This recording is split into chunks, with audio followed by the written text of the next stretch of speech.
Today, I want to welcome Bill Simmons. Bill has quite the speaking background. There was a time in his life where he did 300 speaking engagements over 6 years. So I'm excited to hear what he's going to bring today. Bill is the founder of Thrive Business Operations. The firm provides fractional COO services, helping growing businesses that struggle with operational challenges succeed by integrating a fractional team and optimizing businesses through the Thrive OpsCycle. Their primary mission is to help businesses unlock growth through smooth operations, improved communications, and increased accountability. Bill is passionate about helping business owners reduce frustrations and increase their profits through excluding and advancing their strategy, systems, and people. Bill, welcome to Leaders and Legacies. Well, thanks, Craig. I appreciate you allowing us to be a part of today, and also respect the work you're doing, and promoting leaders and leaving a legacy. Those are big topics to me. Yeah.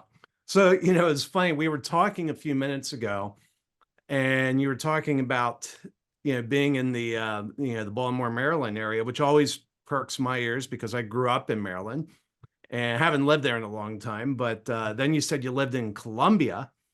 And the first question I asked you was, are you a spy? And it's funny. It's what's with Columbia, where it seems like every other person there is tied to national security. Well, you have the NSA right around the corner, so it doesn't hurt to get a lot of people that are involved in government living in that area. So and yeah, it was just a great place to live. It was actually well located geographically, and it just attracted a lot of those people that were a part of government.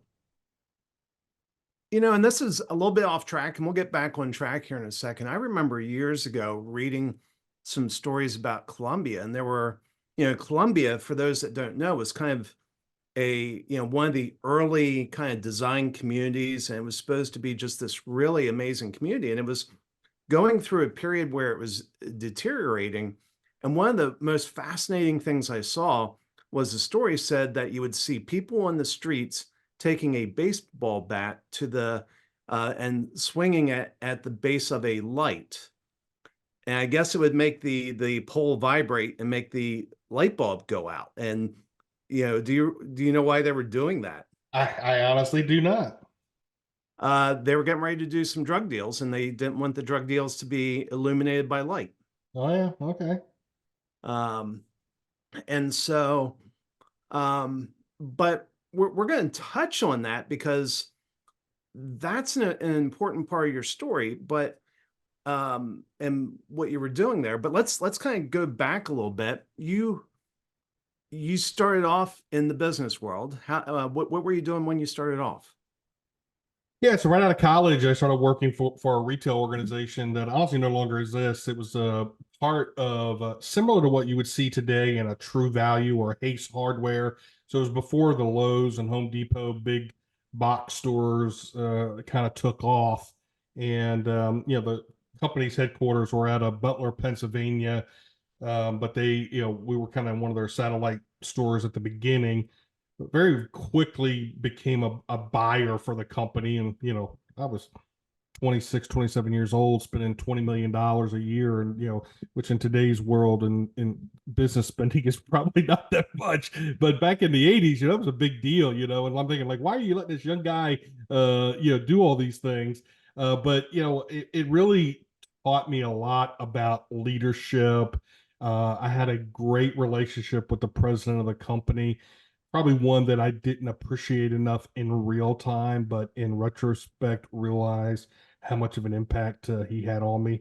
He passed away a couple years ago. His name's Harry Hammond, and I probably quote Harry almost every day when people don't even realize it's I'm getting credit for the quote today, but came from him.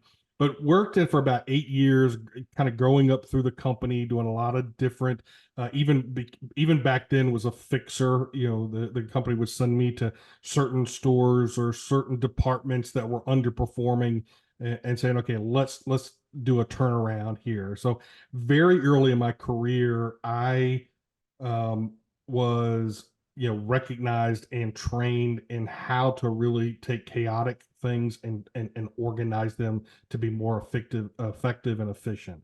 And so it was a great part of my life.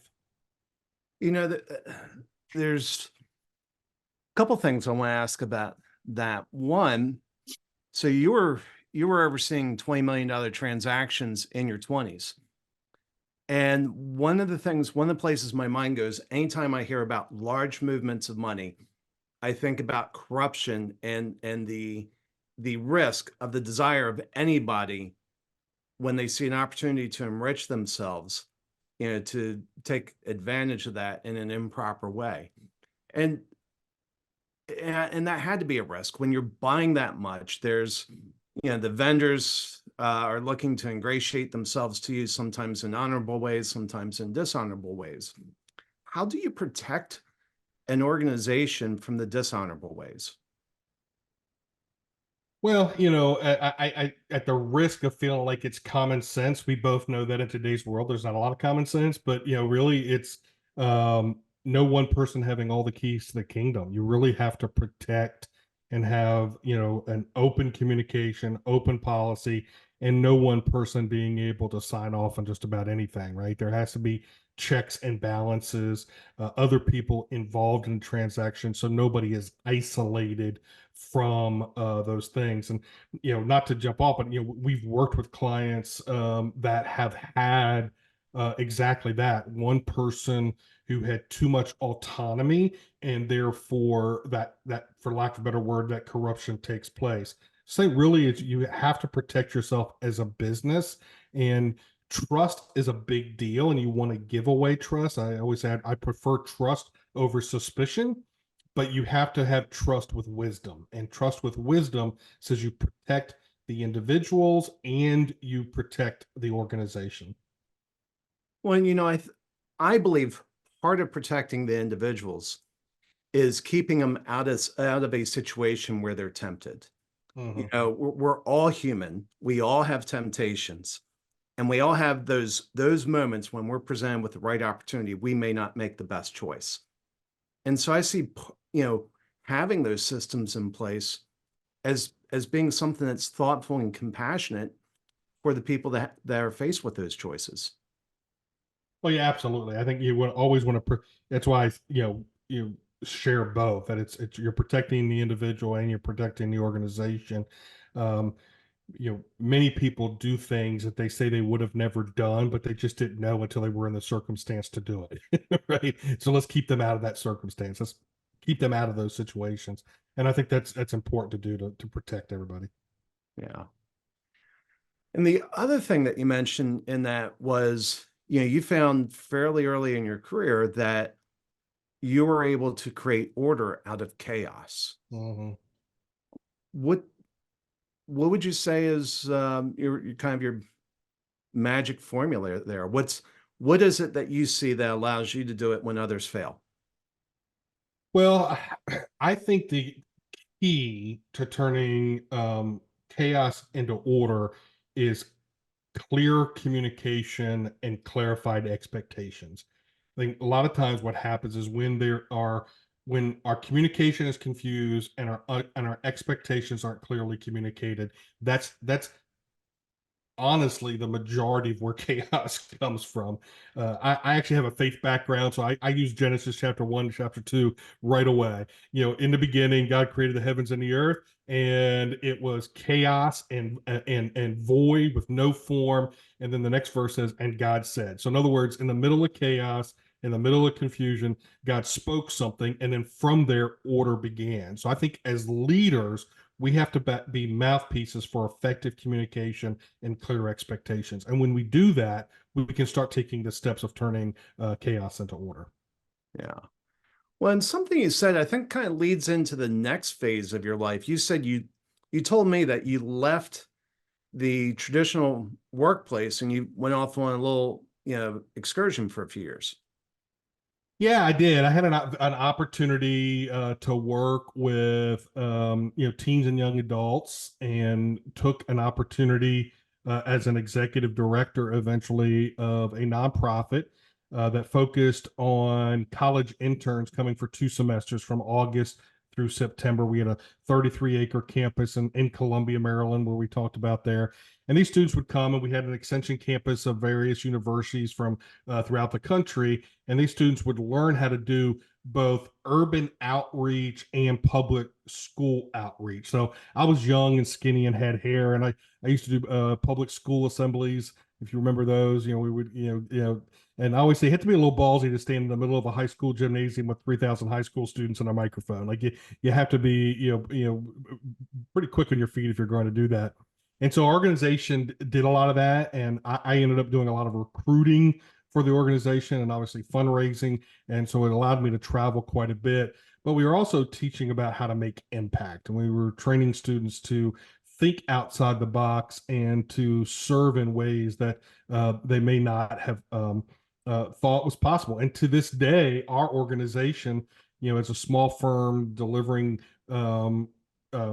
support to small businesses, serving people, solving problems is still our mission today. And that's where, as I was able to be an executive director of the nonprofit world, really, understood the impact of serving people, solving problems. Yeah.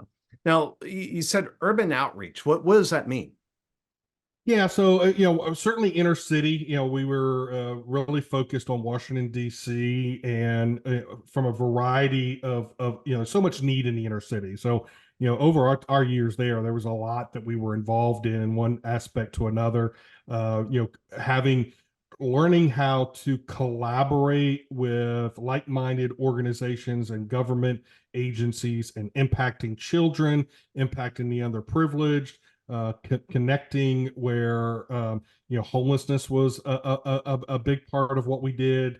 And so really, children, impact, addiction, all the things that the inner city is impacted by. We did a lot of work in Southeast DC. So in those years, Southeast was, and still is today, but we were right in the mix of a lot of tragedy, and also trying to be a mouthpiece for triumph on the other side of that tragedy. Do you know where 295 intersects Pennsylvania Avenue? Yeah. If you remember, there's a little gas station on the northeast corner of that intersection. Yeah. So in 07, I had to travel back to the area. My dad had just been diagnosed with brain cancer, and I went back, and I was going back to the airport. I was flying out of National at the very last minute, and I had to gas up my rental car. And normally I wouldn't gas up there, but I was so short on time. It was the middle of the day. I thought, oh, I'll be okay to gas up here. And I'm gassing up, and people were walking by me, and the look on their face was, dude, you're either really stupid or you're really dangerous. Yeah, And you stood out. and that's Southeast DC. That's the area that you're talking about. Yeah, no doubt. Yeah. We had fortunate partnerships. One of our partnerships while we were there, we had access to a building that we did outreach out of. It was right on the corner of Good Hope and Martin Luther King. So it's not too far from where you're talking about there. And certainly there was a lot of communication that I was able to kind of pull out of that to say, here we are standing on the street, the corner of Good Hope and Martin Luther King. And, today, here we are, it's Martin Luther King celebration today. And as listeners maybe listen to this later on, but, part of that was really impact. We were in Anacostia, which was a very devastated area. And yet we wanted to bring that message of good hope and having a dream of being a part of something bigger than yourself. And I think that's big when you talk about leaders and legacy. I think the biggest thing is, lead with a positive message that impacts one generation after another, right? And I think when we do those types of things, even in the midst of an area that's chaotic, in the midst of an area where people aren't living their best version of themselves, we can bring a message of hope, and we can bring a message of dreaming of a better future. That's incredible. Just kind of a quick note, for those that are listening, obviously this episode's being broadcast probably 6 to 8 weeks after it was recorded. It's a very cold day in Texas, and we've been getting warnings about power outages, and we just had a flicker. So if you heard some beeping, that's the UPS going off. Fortunately, I've got it set up where we can lose power, but have a few minutes where we can keep the interview going. But if the power drops off again, the beeping will become annoying and we'll have to drop off. But now what you were saying there was just really powerful. And for those that aren't familiar with that part of, DC, the area where you're serving, that's that's a that's a dangerous area. And I used to drive through down one of the roads near there when I was going to visit my parents down the Eastern Shore. And my parents would just straight up beg me to not take, it was New York Avenue. They would beg me to not drive down New York Avenue.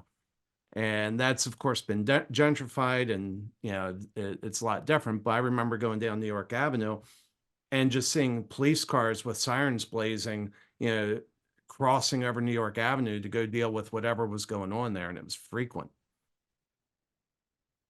Yeah, I mean, certainly DC through the decades has kept that reputation, just, difficulties and challenges. I don't think they're unique to any other. It's just, that a lot of the spotlight is on them. But, certainly there are challenges in the inner city. There are challenges in these types of communities. And, it's we're meant to bring light into dark areas, and that's what we were trying to do. Now, one of the things that you said in the green room was that this period working in the nonprofit really teed you up to come back to industry. And I'm having a little trouble connecting the dots. What were the skills that you learned doing that are now helpful for you in helping other clients today? Well, I learned very quickly when we went to DC that, and even earlier than that, but that in order for me to be effective, I had to learn better ways to lead. And one of the things that frustrates me is a lot of times I believe we're educated beyond our obedience. And what I mean by that is we learn things, but we don't actually implement and execute them. And so I try to put best practices into practice. And I had to, because I was traveling at such a high rate. We had so much going on in the city. We're, back then, and, tell myself on age a little bit, online education was not what it is today. And so being an extension campus of a college university was a compliance and an administrative nightmare. And so putting all that together to satisfy things required me to be highly organized at an operational level. And what I would find is that as I would travel, and maybe we did some school assemblies and we did a small tour in a particular county and hit all their high schools, and other people were helping fund that. And a lot of times it was business owners. Well, we'd end up having dinner in the evening, and with the other executive directors and community leaders. And people would simply say, so let me get this right. You're traveling 3 to 4 days a week. You're on campus 3 to 4 days a week. Man, I can't even leave my office for 3 to 4 hours. How do you do that? And just informal conversation started talking about, well, here's how we plan our operation so I can walk away and hold people accountable. This is how we hire and share vision. Here's how we implement systems and processes so that things can maintain. And, honestly, in the nonprofit world, you're kind of known for, just meeting needs and moving on. It's not known for, super organized systems and processes. But here I was talking that conversation, and then would, because our heart was to serve, to be able to say, well, maybe we could come back and I could do a retreat with you and your team on how to do X, Y, and Z, or I'd be happy to meet with you to navigate, kind of organizational structure and how you operate. And so from there became, basically see a need, meet a need, and was in beginning to see how organizations could benefit from the things that we could bring to them. Well, the other thing I think of when I think of the nonprofit world is there's always more mission than there are people or dollars. And so I think there's a natural level of chaos in the nonprofit world because there's so much mission to be accomplished with so few people to accomplish it. Would you say it was true? Yeah, I would, and I think sometimes we can get sucked into the to that. So one of my favorite sayings in relation to that is, um, you can't do everything, but you can do anything. It is your job as a leader to narrow down what the anythings are going to be, right? So what happens is as leaders of mission based organizations, you just you see all the needs. Man, we want to do everything. We want to do everything. Well, you can't do everything, but you can do anything. So just decide what the anythings are going to be, narrow your focus, and sell out to that to make the biggest impact you can on those narrow anythings. So I think I hear you. I do agree. People and funding is a big deal in a nonprofit world. But I think people are wanting to be a part of something bigger than themselves. So if you have a big enough vision, share it, and it will attract the right people. And if you really believe that what you're doing is worthwhile, I constantly, it doesn't mean it won't be the 11th hour in funding, but funding always comes, right? And you always end up meeting the need.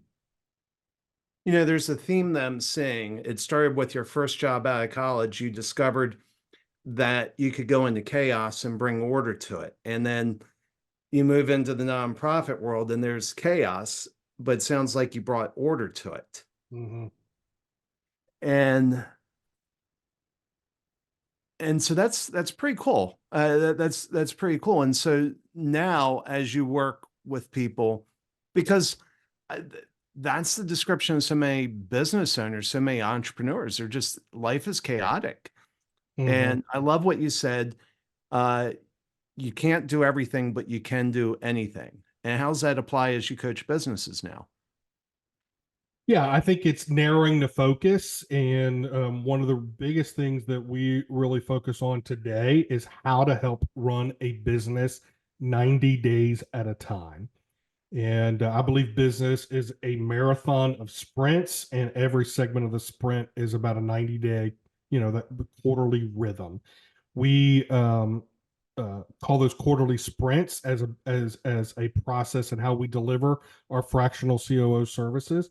But it's when all these things that we could do, let's narrow down in a 90 days at a time. What are the priorities and objectives that we want to pursue? And then part of our role as fractional COOs is to help lead the execution to those objectives being accomplished. Some people use the term OKR. I'm saying objective, but really what it comes down to for me is outcomes. Define what outcomes you're wanting 90 days at a time. So we've systematized prioritizing. And if we can help prioritize, then that's where we're deciding the anythings, right? We could do all these different things. What have we determined that are going to make the most beneficial results in the next 90 days based on our larger vision and goals, and let's pursue those. And I think when we can come into a company and help be a voice to that, that's the beginning of chaos turning into order. Now, there are some people who are listening, and when they hear you talk about these quarterly sprints, their mind is thinking that you're talking about a quarterly financial report and aligning your efforts to that quarterly financial report. But I don't think that's what you're talking about. Yeah, I think it's turning strategic planning into a living document that you're constantly running your strategy in a way that you're getting execution. One of the biggest frustrations that business owners have is having that moment where you're sitting in a meeting going, I feel like we've talked about this. Was it 6 months ago we had the same topic, and did we brainstorm then how to fix it? Why are we still talking about it, right? And it's those moments that you're like, I think I'm really pissed now because I've had this conversation. This is not a dream. This really happened. And so our thing is to take those strategy conversations and turn them into execution from an operational perspective. Now, certainly finance is a part of that. We operate on the 9 functions of a business. We look at that, and again, I could give you 5 books that all have the same, similar, verbiage about business operating systems and different functions of a business. We do it in a way with those 9. There's 9 squares, but operations is at the center, touching all the other areas in order to centralize strategy and execution. So from a COO perspective, we shouldn't be running your sales, but sales shouldn't be a silo either. It should be a part of the overarching strategic direction of the company. Same thing on HR and people management, same thing on finances. Are we assimilating strategy to all work together to accomplish the results that we're looking for? And so certainly we want it to align financially, but it's much bigger than that. But it's also a big part of that. We don't need to be needy and we don't need to be greedy. But the real reason we all got into business was to make money, right? Unapologetically so. Let's don't be insecure about it. Just don't be needy, don't be greedy, don't be a jerk, right?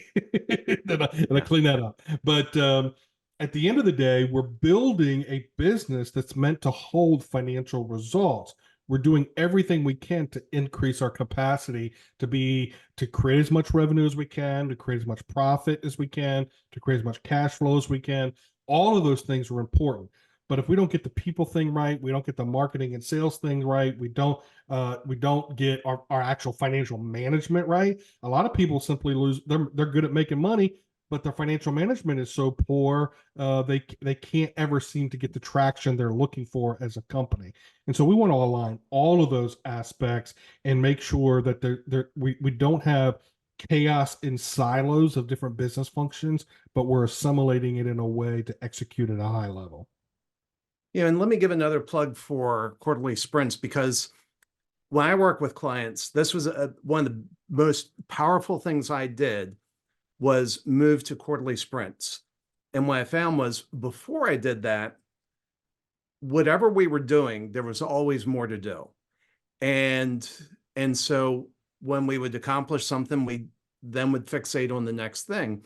And the thing that was missing was a clear declaration of accomplishment and a sense of accomplishment.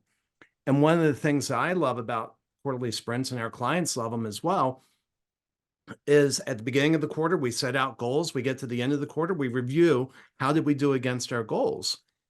And if we met or exceeded our goals, that gives us a moment to celebrate that we were missing before, when it was just continuous do more, do more, do more. Yeah, I find high capacity leaders don't celebrate well, to be real honest. Most of the time we're like, mission accomplished, move on. Like, mission accomplished, move on. But our team needs us to celebrate. And part of trust building and building a team that executes at a high level is taking the time to evaluate and celebrate what we've accomplished. And so it's a very important. Well, Bill, this has been absolutely fascinating. What an amazing journey that you've been on. And I love the principles that you've laid out.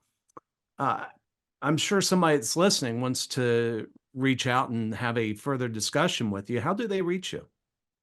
Yeah, the best thing to do is to, go to our website, thrivebusinessoperations.com. You can meet with myself or my business partner, Kai Bailey. She is a phenomenal part of helping lead our firm in a way that really resonates with our clients. And, we would love to connect, but you can also find me on any of the social media platforms, whether LinkedIn or, Facebook, Instagram, Bill Simmons Live. If you look for that handle, you'll find me on any platform. Excellent. Well, I do hope people reach out. Bill, thank you for being on Leaders and Legacies. Yeah, thank you for having me.